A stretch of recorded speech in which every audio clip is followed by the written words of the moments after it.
Ce cours fait guise de piqûre de rappel puisque vous avez eu plusieurs cours sur les méthodes d'évaluation des apprentissages. Donc, je vais vraiment me baser sur les acquis de ce cours et faire un petit rappel aussi parce que vous pouvez vous dire mais qu'est-ce que je peux faire moi sur une plateforme e-learning? Donc, les différents types d'évaluation, certaines évaluations, eh ben, on ne peut pas les faire. On ne peut pas les faire en ligne, tout simplement parce que tout dépend des modalités d'évaluation que vous mettez en place. Donc parfois, c'est compliqué de les mettre en ligne pour des raisons techniques. Là, je pense aux fonctionnalités des plateformes que vous pouvez utiliser, mais ça peut être aussi les mises en situation que vous faites. Vous êtes d'accord avec moi que si je veux vous évaluer sur votre capacité à animer un cours, bah, ça va être compliqué de le faire sur la plateforme, sauf si vous vous filmez en amont, que vous déposez votre film et qu'un formateur peut vous évaluer derrière.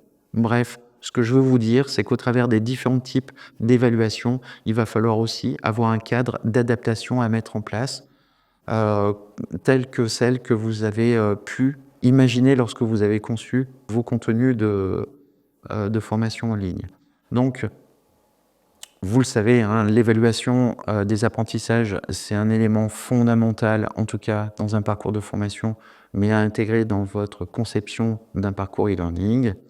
On va les retrouver très rapidement, mais globalement, sur une plateforme notamment, on peut faire des évaluations diagnostiques. Alors, je pense au test de positionnement, hein, avant qu'une personne rentre en formation, je peux mettre en place un test de positionnement, il est obligatoire.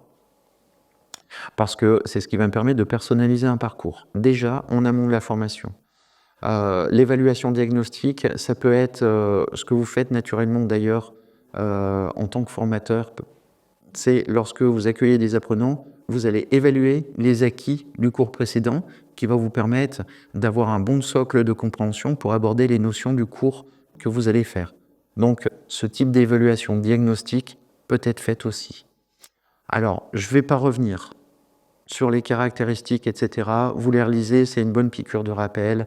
Les évaluations formatives, tout au long de la formation, donc avec les objectifs et les caractéristiques. Les évaluations sommatives, celles qui sont réalisées en cours de formation ou en fin de formation, en tout cas, valider les acquis.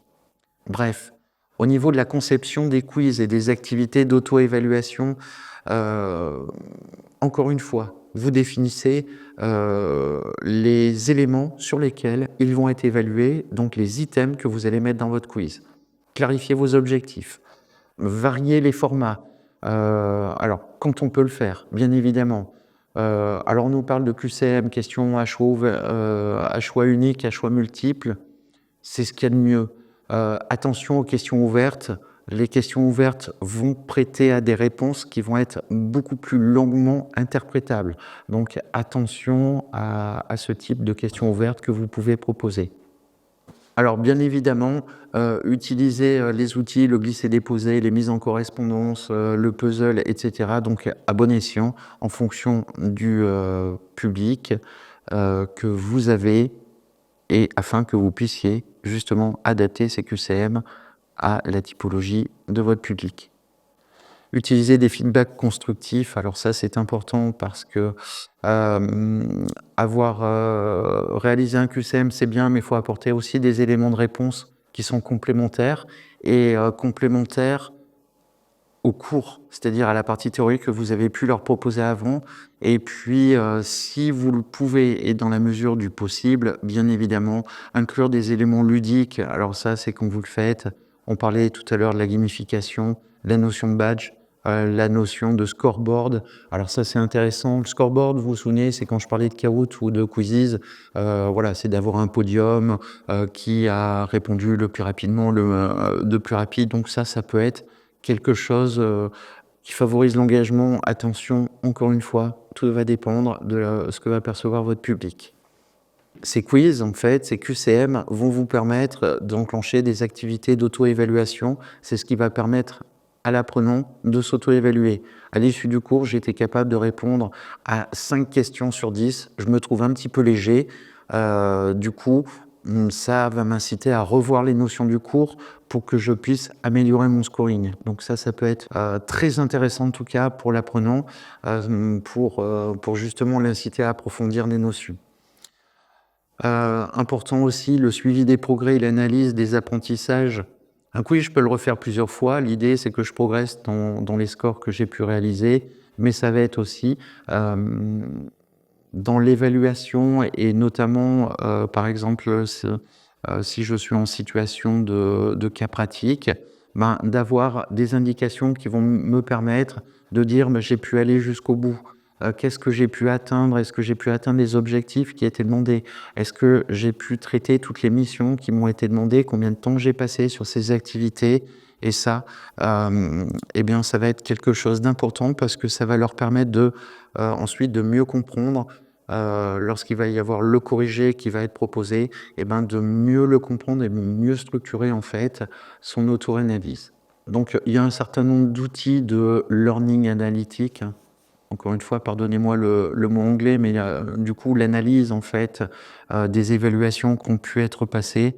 Voilà, vous en avez un certain nombre qui sont listés. La plupart du temps, elles sont intégrées sur les plateformes. L'utilisation des données pour optimiser la formation, ben, ça va être la capacité d'adapter les contenus en fonction des résultats obtenus. C'est ce que vous faites en présentiel, hein.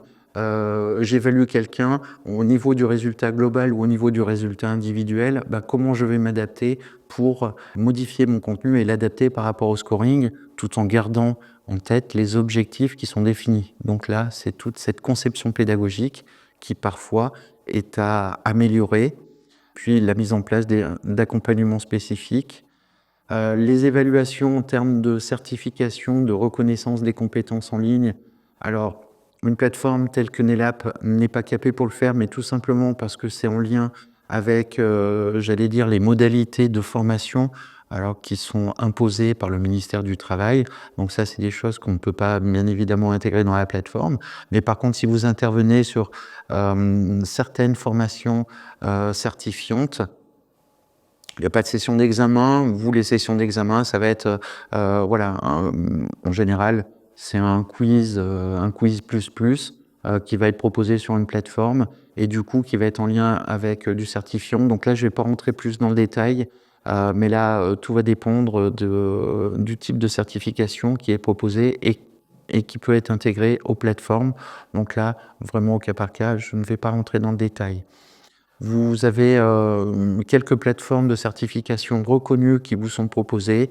Il n'y a pas que vous pouvez aller faire des recherches parce que tout va dépendre aussi des secteurs d'activité. Ça, c'est donc des éléments à prendre en compte. Alors maintenant qu'on a fait ce rappel sur les évaluations des apprentissages et notamment e-learning, je vous invite à passer au chapitre suivant.